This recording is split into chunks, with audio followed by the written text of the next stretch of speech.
kuna kiumbe chochote kinafanya muziki nchi hii kinaniweza kisogee mbele yangu.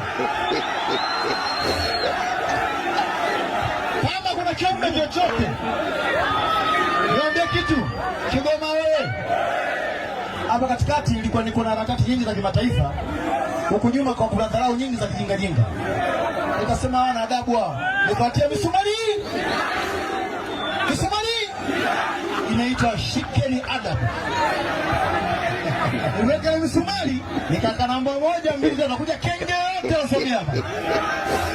Mpaka sasa hivi nataka tushamaliza ndio watu wanaanza kusogea sogea.